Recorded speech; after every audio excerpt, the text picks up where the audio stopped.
Últimos tiempos. Es importante conocer los eventos futuros que se relacionan con nosotros como iglesia, porque cuando no conocemos, cuando no entendemos lo que va a suceder, lo que nos espera en el futuro, esto puede causar desaliento, esto puede causar confusión, puede causar temor y muchas veces puede causar que personas aún se alejen de la fe. Y es una historia verdadera que está registrada en la Biblia, en las epístolas de Tesalonicenses. Déjame darte un poquito de introducción acerca de los tesalonicenses o las epístolas a los tesalonicenses. El apóstol Pablo, en uno de sus viajes misioneros, fue a este lugar, Tesalónica.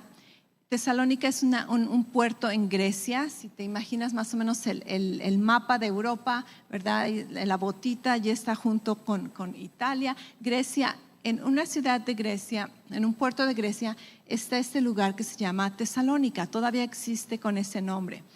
Y el apóstol Pablo en una de sus misiones fue y empezó a ministrar el evangelio.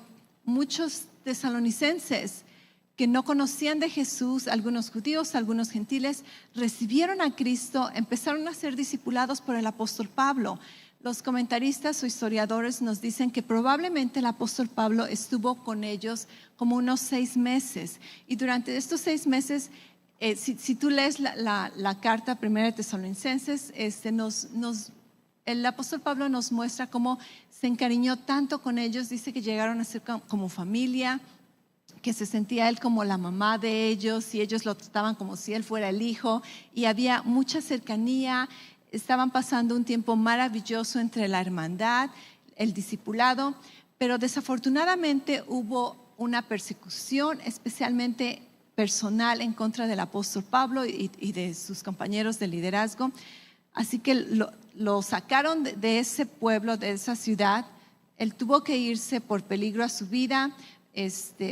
Y después el apóstol Pablo ahora les manda una carta para saber cómo están, porque los dejó casi bebés cristianos y él está preocupado que probablemente no van a mantenerse en la fe, que no sabe cómo estén. Les escribe y al escribirles también les manda a Timoteo a que vaya a saludarlos, a que cheque cómo están.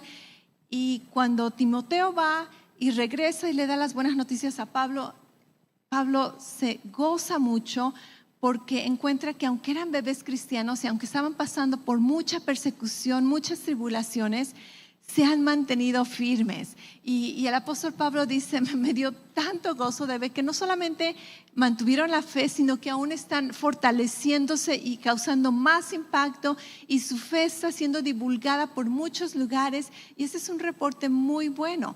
Pero debido a la persecución que había en ese tiempo, especialmente en ese lugar, había muchos cristianos que fueron muertos. De hecho, son como mártires, murieron por causa de su fe. Y esto causó alguna confusión entre la iglesia, y es por eso que el apóstol Pablo les escribe, porque seguramente le enviaron cartas preguntándole qué va a pasar con los que se acaban de morir, porque nosotros estamos esperando que Jesús nos llame en el rapto, pero unos ya se murieron. Y entonces el apóstol Pablo les escribe, estamos hablando la primera epístola de Timoteo, como en el versículo 4, y les dice: hermanos, ¿no se acuerdan que cuando estaba con ustedes les dije que no tienes que preocuparte, ya sea vivo o muerto, siempre vamos a estar con el Señor? Y los que ya murieron saben que se van a levantar con Jesús, ¿verdad? Los exhorta, los conforta, les dice: acuérdate que los muertos en Cristo se levantarán primero, y después nosotros, los que estemos vivos, seremos transformados.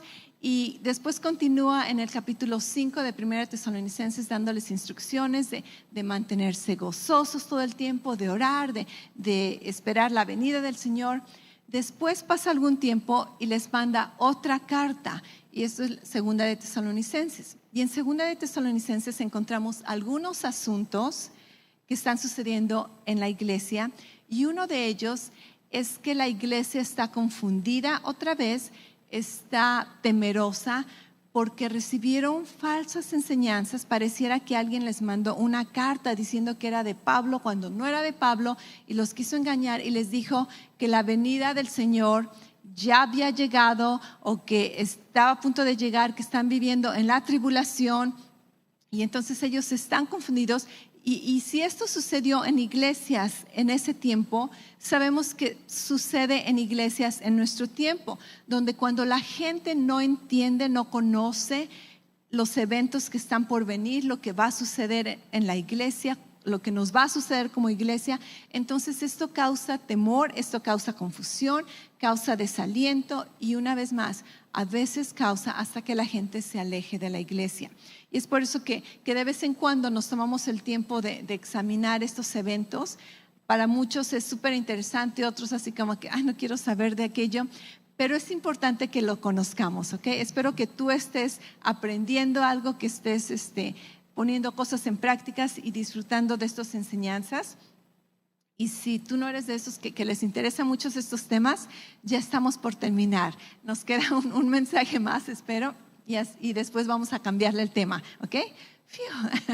Ok, por lo pronto estamos como estudiantes aprendiendo, tomando notas. Entonces vemos que en 2 de Tesalonicenses el apóstol Pablo le dice a la iglesia, ok, no se dejen engañar, no se perturben, no vivan en temor, no vivan en confusión, porque les dice, van a haber algunas señales que te van a mostrar cuándo la venida del Señor va a venir y cuándo va a ser nuestro encuentro con el Señor. Entonces aquí vemos que 2 temas se están introduciendo.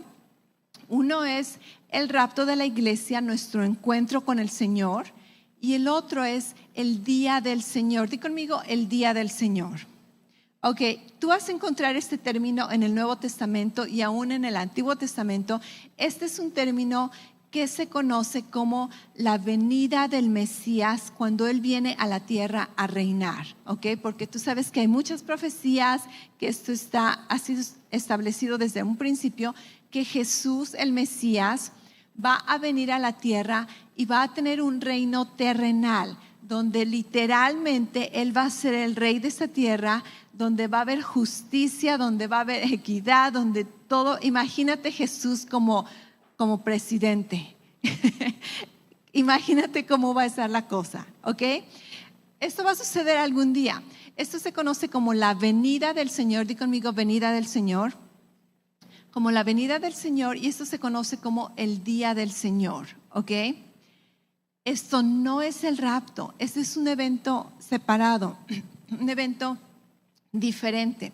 Pero el apóstol Pablo le dice a la iglesia, van a haber unas señales que te van a mostrar, más bien que van a mostrar, no a ti porque probablemente no estés aquí, a menos que no recibas a Jesús. Dice, pero van a mostrar, vas a saber cuándo van a suceder estas cosas. Y en 2 de Tesalonicenses, el apóstol Pablo les da algunos de estas señales. De hecho, vamos a leer algunos versículos juntos. 2 de Tesalonicenses, capítulo 2, versículo 3. Dice, no se dejen engañar de ninguna manera, porque ese día no llegará. ¿Cuál día? La venida del Señor, el día del Señor, cuando Jesús viene a reinar aquí en la tierra.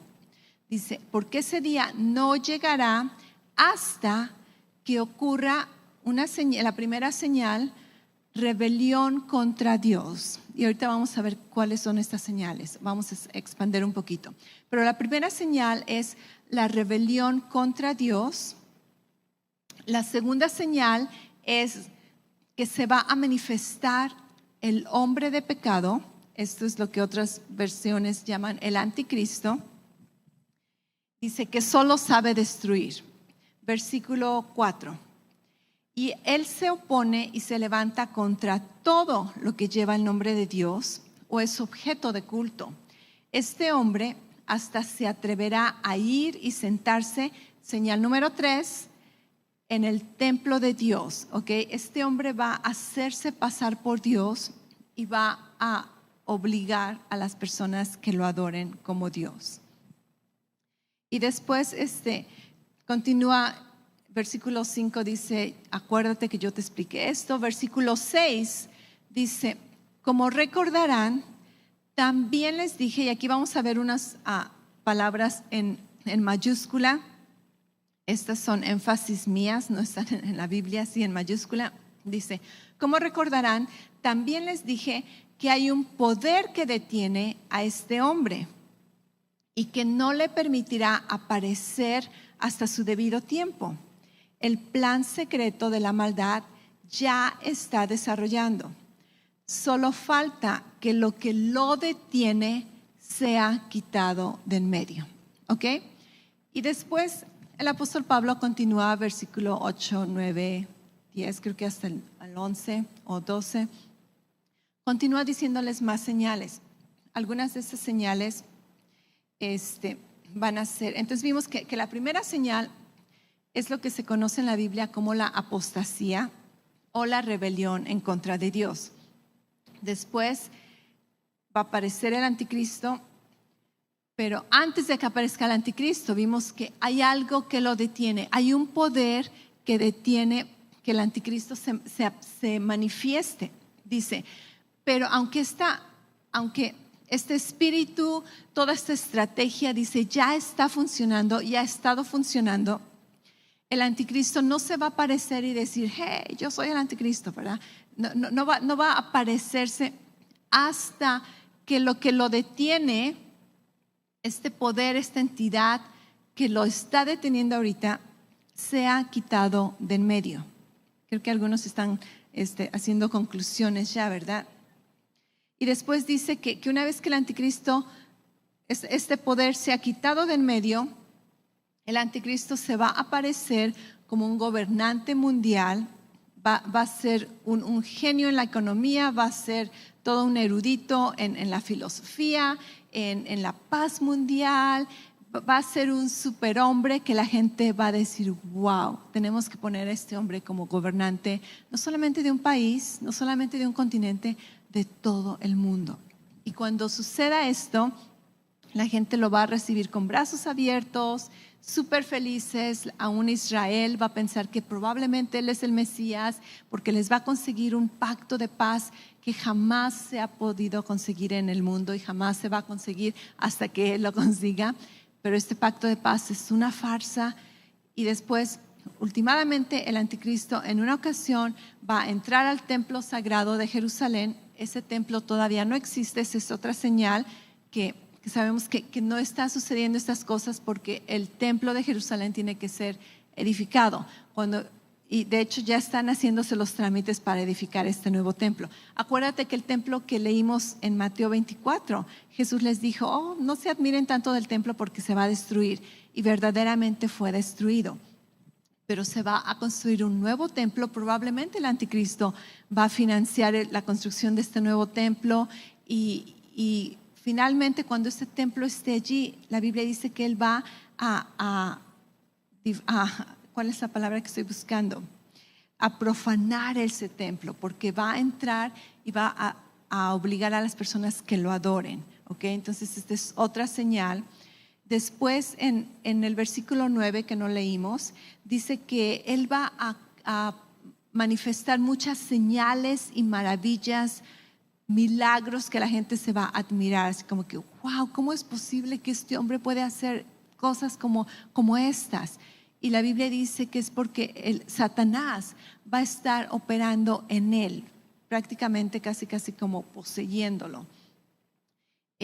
Después, una vez que esto sucede, los versículos 8 y 9 de 2 de Tesalonicenses 2 nos dice que entonces va a ser el día del Señor. Entonces Jesús se va a manifestar, va a venir aquí a la tierra, no en el cielo, en las nubes, cuando nos llame. Este es otro evento. Entonces Jesús viene a la tierra, pone sus pies en el monte de los olivos, como lo profetizó. Y la Biblia dice, te recomiendo que leas estos versículos después, están súper padres, que con un aliento de su boca va a destruir al enemigo. En otras palabras,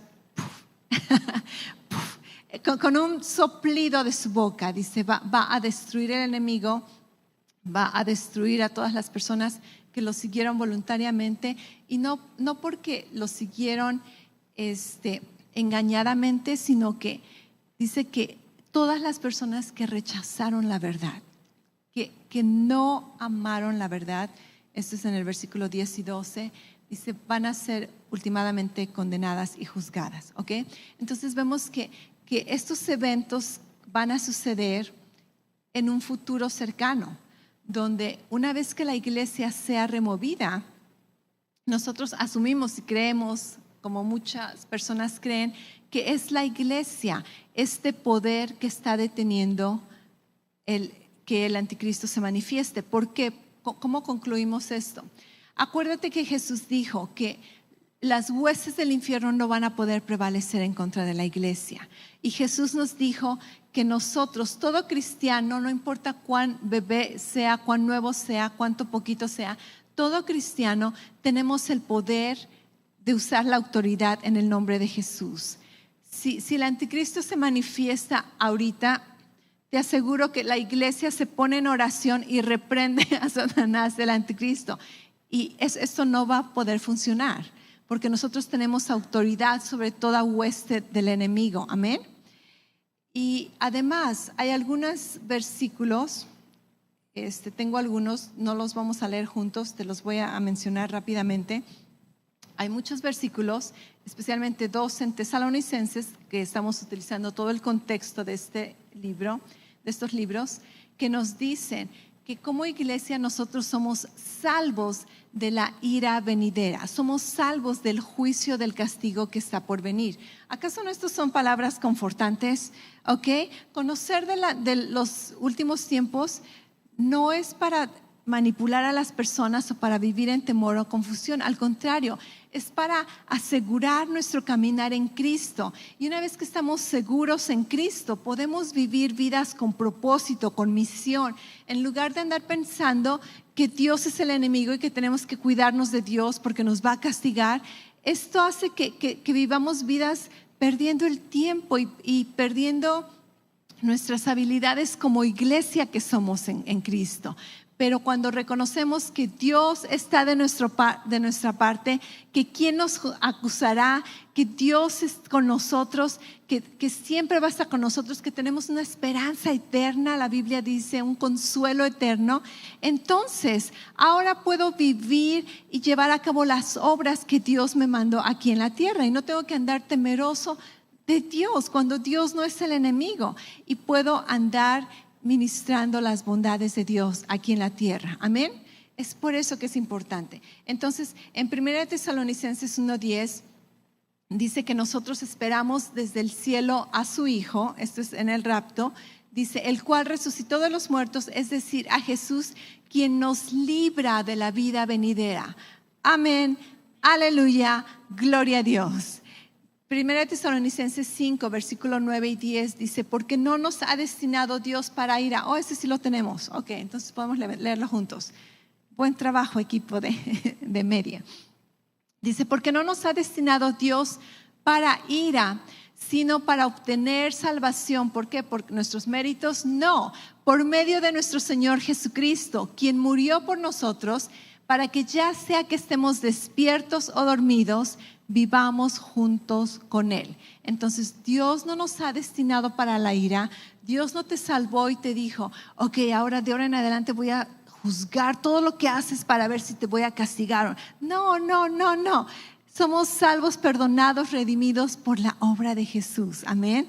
Por la bondad de Dios, por gracia somos salvos por medio de la fe. Romanos 5:9 dice, entonces mucho más, habiendo sido justificados por su sangre, seremos salvos de la ira de Dios por medio de Él. Una vez más, dice que ya que hemos sido justificados, entonces nosotros no necesitamos estar en todo el asunto de juicio que se va a llevar a cabo aquí en la tierra. Y uno más, hay muchos más, ¿ok? Te voy a decir solamente uno más. 1 Corintios 11, versículo 31-32, nos está diciendo que cuando nos juzgamos a nosotros mismos, no vamos a ser juzgados. Y dice, cuando nos juzgamos a nosotros mismos, cuando tú reconoces los principios de Dios, te alineas, aprendes recibes la disciplina de Dios. Dice, pero cuando somos juzgados, el Señor nos disciplina para que no seamos condenados con el mundo. ¿Ok? Entonces vemos que Dios tiene un programa para la iglesia y Dios tiene un programa para el mundo y Dios tiene un programa para Israel. Regresando un poco a las señales, vimos que la primera señal es la señal de apostasía o rebelión en contra de Dios.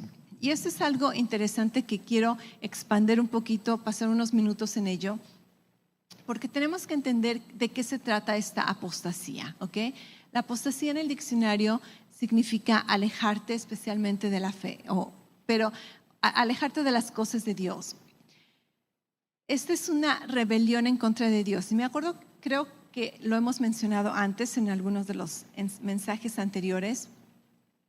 Esta rebelión en contra de Dios no es necesariamente cristianos diciendo, ok, me voy a rebelar en contra de Dios. Esta es un mover mundial, es una estrategia mundial, esta es una estrategia espiritual que está sucediendo culturalmente. Y no necesariamente involucra a cristianos, sino es una analogía, es una mentalidad donde eventualmente la gente se va engañando a sí misma y decide que lo que antes conocían acerca de Dios, acerca de principios morales, acerca de principios de sentido común, deciden, ¿sabes qué? Ya no voy a creer eso. Y eso estamos siendo testigos que está sucediendo en nuestros tiempos. Esta rebelión en contra de Dios, te digo, no necesariamente que dicen, Dios, ya no creo en ti, me rebelo en contra de ti. No, es una rebelión muy sublime que va en contra de negar todas las normas que Dios ha establecido para el hombre. Esta es una mentalidad de anarquía donde dices, ok, ya no necesitamos un gobierno, ya no necesitamos normas morales, ya no necesitamos quien nos diga qué hacer. Cada quien tiene que hacer lo que les siga, lo que se les pega la gana. Cada quien tiene que hacer lo que deseen. Y está bien, si eso es lo que tú desees, tú eres libre de hacer lo que tú quieres. Wow, apostasía, ¿ok? Pero de hecho ni siquiera ahorita estamos experimentándolo abiertamente porque todavía no estamos en esos tiempos. Pero podemos ver cómo la cosa se está transformando, ¿acaso no? Podemos ver cómo está habiendo una transformación mundial, ¿ok? Una transformación mundial donde empezamos a deshacernos de verdades absolutas y las verdades, si te ofende la verdad, entonces ya no creas la verdad, cambia la verdad, saca tu propia verdad y empezamos a destruir todo lo que ha estado establecido. Esto es apostasía, una rebelión en contra de todo lo que tiene que ver con Dios. Dice que se rebela en contra de Dios y todo lo que se llama Dios. Es todos los principios que han estado establecidos acerca de derechos humanos, acerca de lo que es justicia, y lo contrario, empiezan a prevenir castigo por la maldad, ¿okay? Donde la maldad ya no se castiga, se permite. En Isaías dice, llaman lo malo bueno y lo bueno malo. Creo que todos podemos ser testigos de que esta transformación mundial, la mentalidad de las personas está cambiando. Y esta es una de las señales que va a ser mucho más obvia cuando estemos a punto de que, cuando el mundo esté listo para que el anticristo se manifieste, ¿okay? Tiene que cambiar la mentalidad de las personas aún acerca del patriotismo. ¿Sabes por qué se ataca el patriotismo en estos tiempos? Porque cuando una persona es patriota, es fiel a los principios de una nación o de un lugar.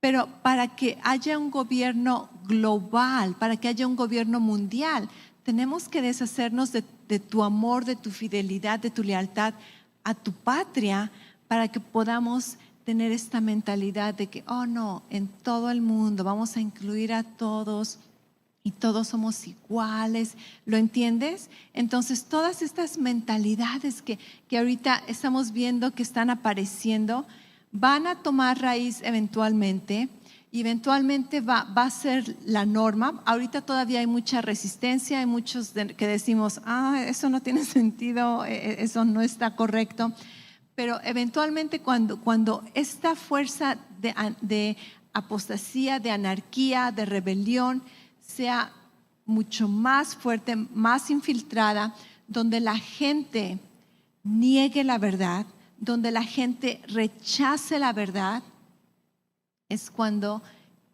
el escenario está listo para la aparición del hombre de pecado, del anticristo. Y un momento antes de que esto suceda, la iglesia tiene que ser removida. Dice, porque tienen que quitarla de en medio, porque estamos estorbando a los siguientes eventos. No estamos estorbando, estamos aquí resistiendo esa maldad. Imagínate un mundo sin iglesia. Imagínate un gobierno sin iglesia. Imagínate escuelas sin la iglesia. Y cuando me refiero a la iglesia, sin personas con temor de Dios, sin personas con principios morales. Imagínate una sociedad sin temor a Dios. Si ahorita estamos como estamos, con gente que todavía amamos la verdad, amamos la justicia, amamos a Dios, imagínate cómo se va a poner la cosa. Entonces, casi todos los que estén, ¿verdad? Muchas personas van a ser engañadas con estas mentalidades.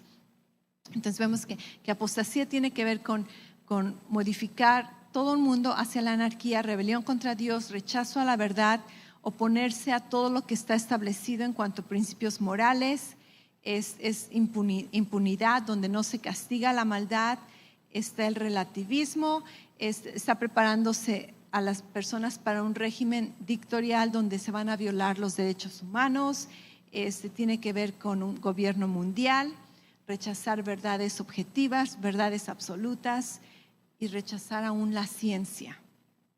¿Ok?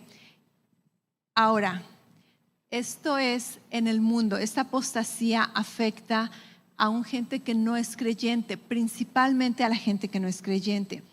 Esta apostasía es diferente porque mucha gente piensa que esta apostasía tiene que ver con la iglesia y que en los últimos tiempos muchos cristianos se van a alejar de la fe. Esto no es bíblico, esto no es verdadero. La Biblia dice que la iglesia va a estar fuerte, gloriosa, firme, amén.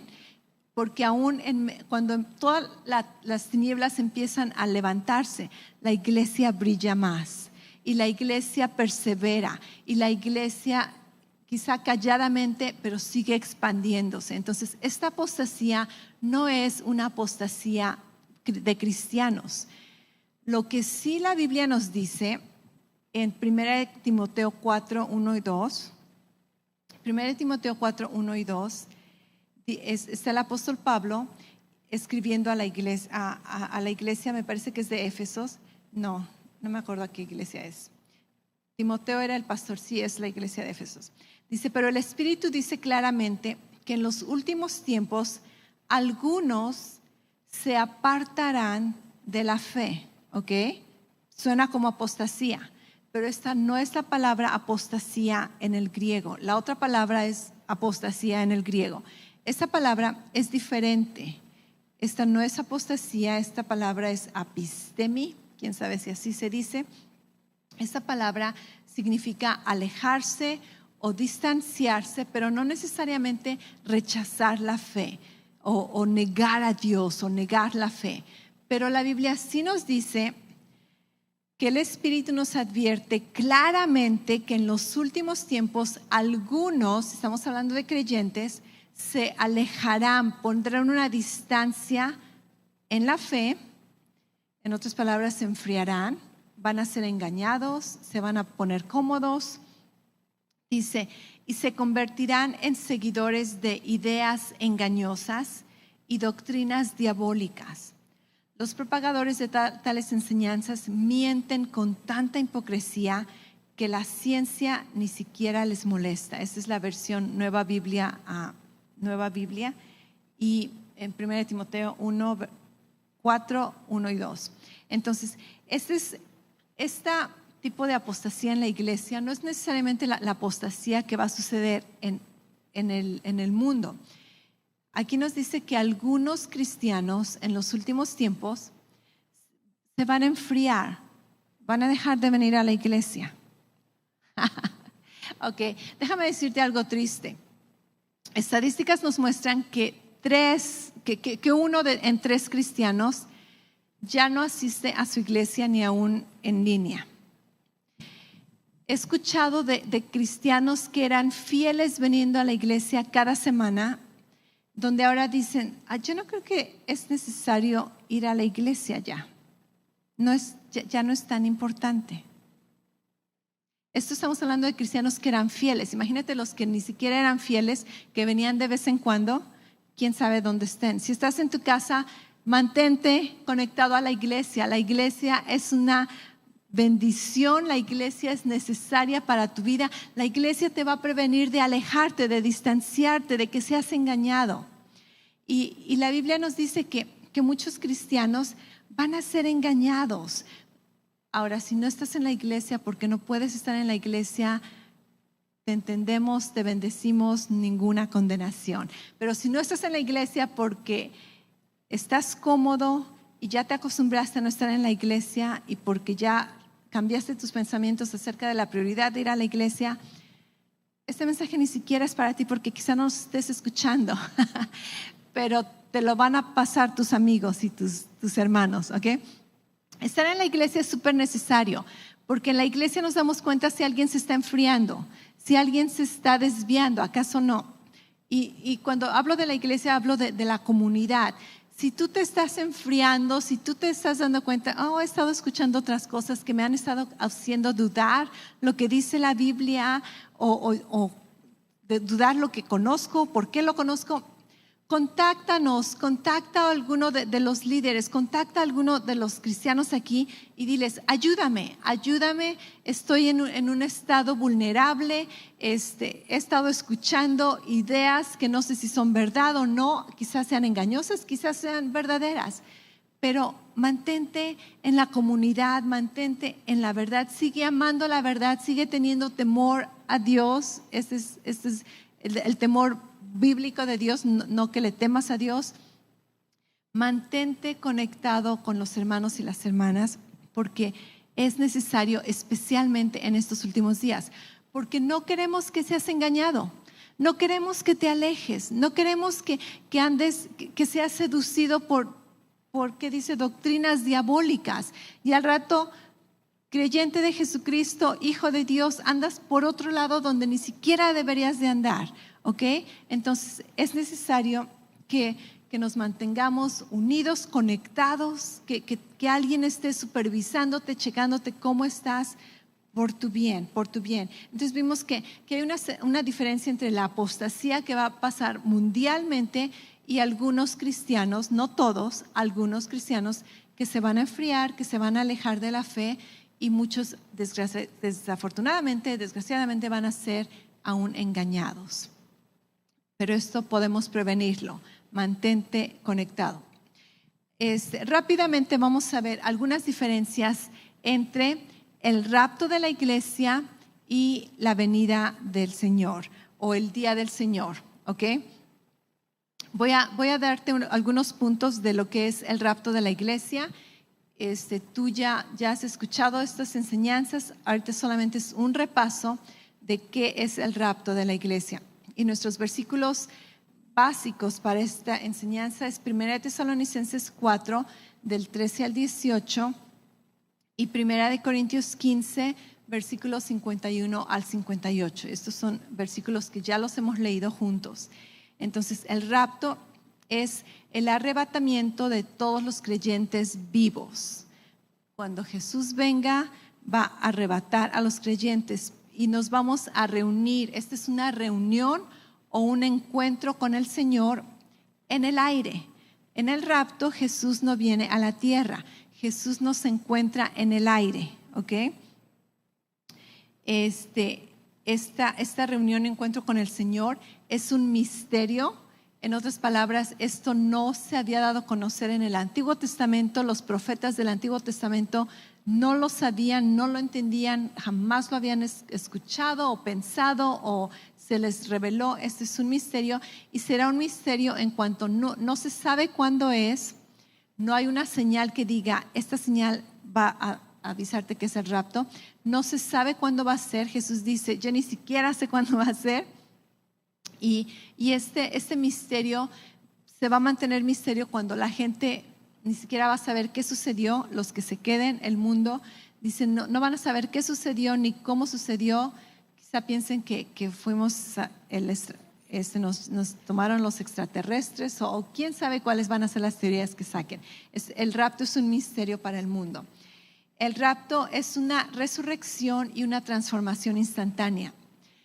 Es una resurrección de aquellos que han muerto en Cristo y es una transformación de los que estemos vivos.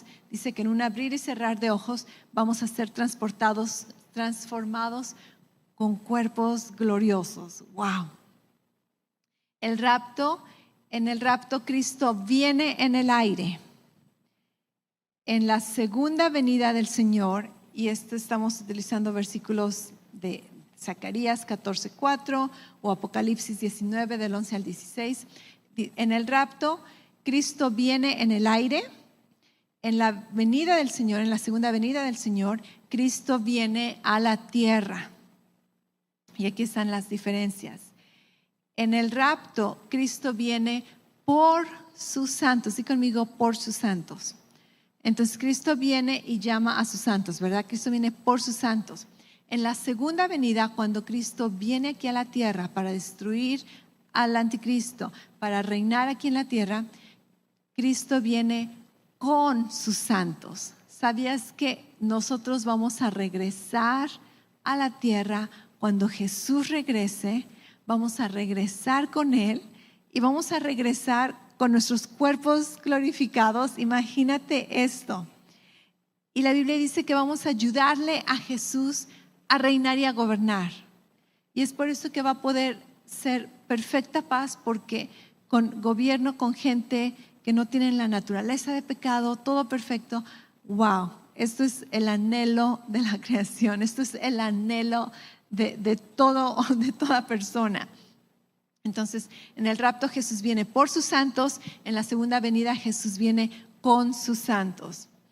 En el rapto es una bendición y conforte. La Escritura dice, confórtense unos a otros con estas palabras. El rapto, la Biblia lo llama nuestra esperanza gloriosa. Entonces, el rapto es una bendición. La segunda venida de Jesús es un juicio. Jesús viene a juzgar al enemigo. Jesús viene a juzgar a los que siguieron al enemigo voluntariamente. Y este es un juicio. A diferencia del rapto, es una bendición. En el rapto, la iglesia debe de ser removida para que el anticristo se manifieste abiertamente. Por lo tanto, impacta solamente a los creyentes. El rapto va a impactar solamente a los creyentes. La segunda venida de Jesús va a impactar a creyentes y no creyentes. ¿Okay?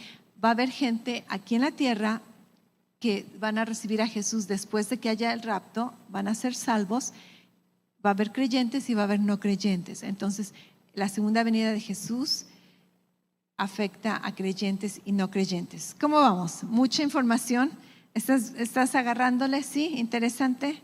Espero que yo sé que es mucha información. Esto no es como una predicación donde dices, amén, gloria a Dios, y alimenta tu espíritu, aunque sí alimenta tu espíritu, pero es casi clase. Estas enseñanzas son tipo clase. Ok, déjame decirte un poquito acerca del juicio. Ok, cuando hablamos de juicio, mucha gente, seducidos por doctrinas de demonios, enseñanzas engañosas, mucha gente dice que Dios, ¿cómo es que un Dios amoroso va a permitir que haya juicio? Vaya a permitir. Y hay una enseñanza entre muchos cristianos, que dudo que sean cristianos o cristianos engañados, donde muchos cristianos ponen a Dios como que Dios es amor y entonces Dios no va a permitir nada malo, no va a juzgar a nadie, todo el mundo puede hacer lo que quiera porque Dios es amor, Dios es bueno.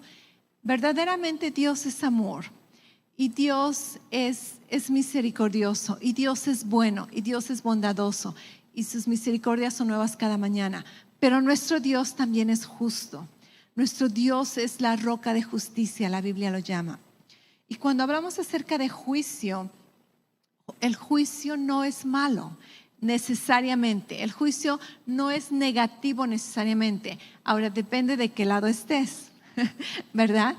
Pero un juicio, ¿sabes lo que un juicio significa? Un juicio significa el vindicar o el proteger o el rescatar a inocentes que han estado siendo opresionados. Entonces, cuando tú ves el juicio de ese tipo, dices, oh, ok, el juicio es bueno, ¿acaso no? El juicio también representa el poner un alto a la destrucción, el poner un alto a la maldad, el poner un alto, ¿dónde están mis notas? Al sufrimiento. Entonces vemos que un juicio es correcto. Si un papá, ¿verdad?, tiene 10 hijos y 7 hijos están siendo súper malos y están maltratando a los 3 más chiquitos y los golpean y abusan de ellos y los tratan súper mal.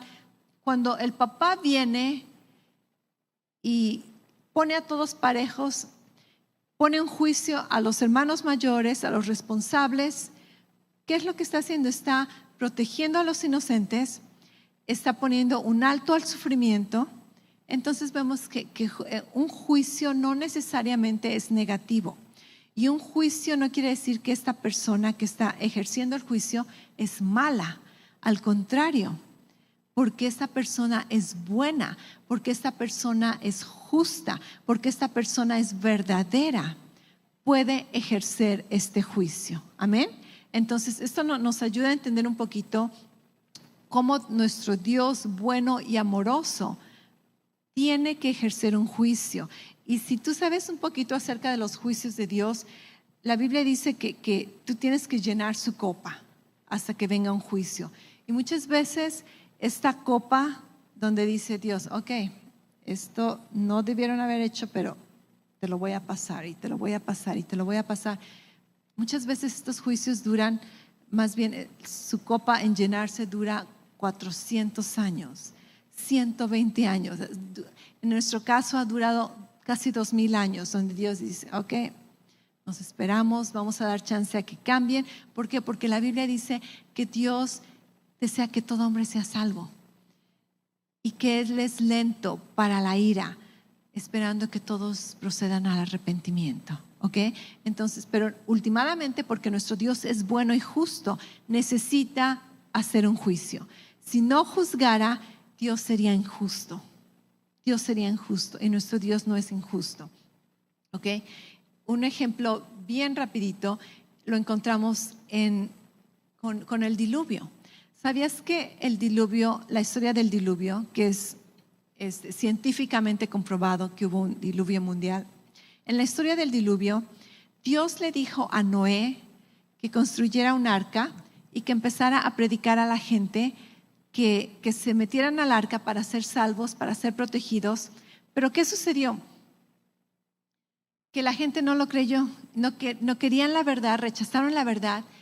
Y la Biblia dice que por 120 años, a que muchos no sabían esto, por 120 años le llevó a Noé construir esta arca y por 120 años les predicó que fueran salvos, porque iba a venir un juicio. El diluvio fue un juicio a la humanidad.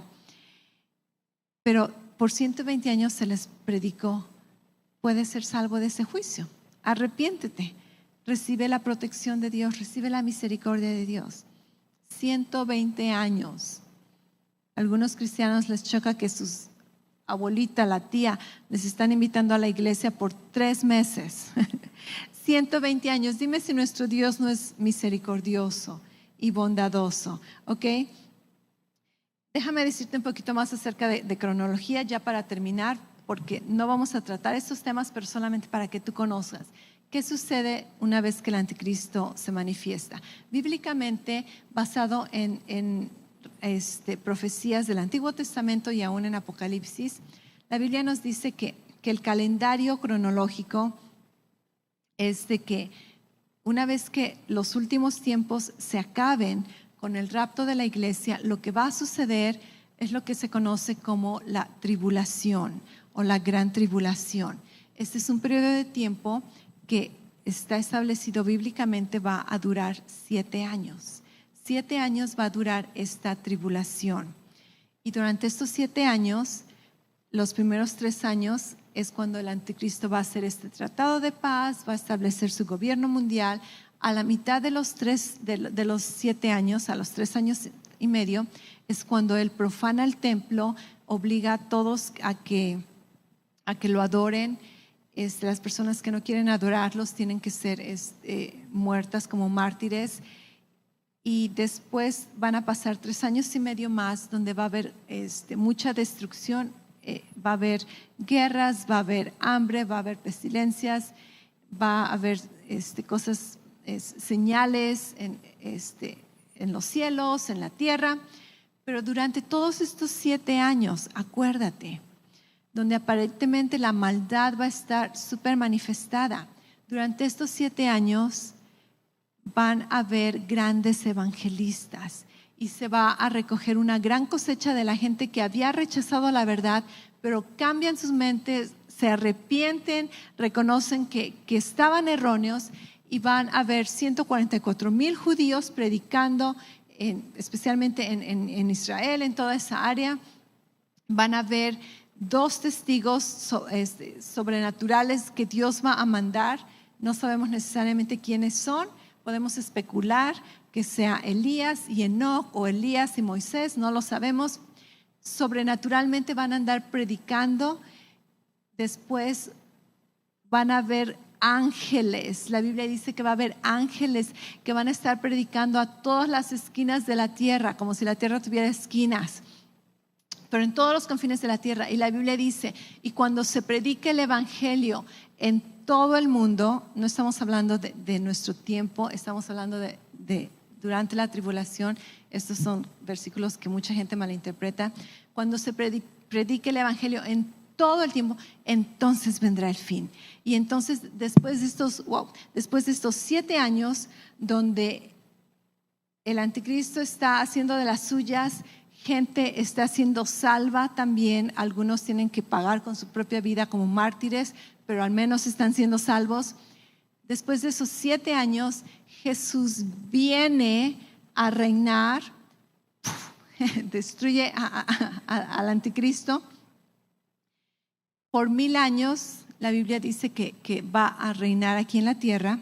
Después de esos 1000 años, cuando Jesús viene y establece su reino, va a haber un juicio que se conoce como el juicio de las ovejas y los cabritos, donde la gente que trató bien a Jerusalén durante esta tribulación van a tener una gracia especial, va a separar a los buenos y a los malos. 1000 años va a reinar aquí en la tierra. Después de esos 1000 años va a haber un juicio donde todos los que no recibieron a Jesús, porque todas estas gentes no han sido juzgados, van a ser juzgados en lo que se conoce como el juicio del gran trono blanco. Y después de allí es una eternidad que no se nos ha revelado específicamente qué sucede después de allí. Lo único que sabemos es que va a haber una tierra nueva y unos cielos nuevos. Probablemente esto esté renovado o probablemente algo nuevo. Así termina la historia que conocemos ahora. Pero mientras sucede la tribulación, por esos 7 años, la iglesia va a estar en sus moradas celestiales, en la presencia de Dios, celebrando lo que la Biblia llama las bodas del Cordero, y de esto vamos a estudiar el próximo domingo. ¿Les parece bueno? ¿Ok? Y así se va a acabar nuestra enseñanza de los últimos tiempos. Vamos a orar. Si tú estás aquí y necesitas ajustar tu vida, quizás has estado desviándote, enfriándote, ese es un buen momento de decir, ¿sabes qué? En estos últimos tiempos me voy a poner más firme como nunca y voy a ser más fiel y voy a vivir guiado por Dios en misión, con propósito, Dios manifestándose en mi vida. Y si tú, especialmente aquellos que nos están escuchando, viendo en línea, te invitamos el día de hoy, si tú no conoces a Jesucristo, este es el día de salvación, esta es tu oportunidad de no rechazar la verdad, pero amar la verdad, aferrarte a la verdad. Y la verdad tiene un nombre, la verdad se llama Jesucristo. Y para permanecer en Cristo, para ser parte de su familia, lo único que necesitas hacer es aceptar que crees en Él. No necesitas ser perfecto, no necesitas cambiar, Él te va a cambiar después. No necesitas pagar o ganarte el amor de Dios.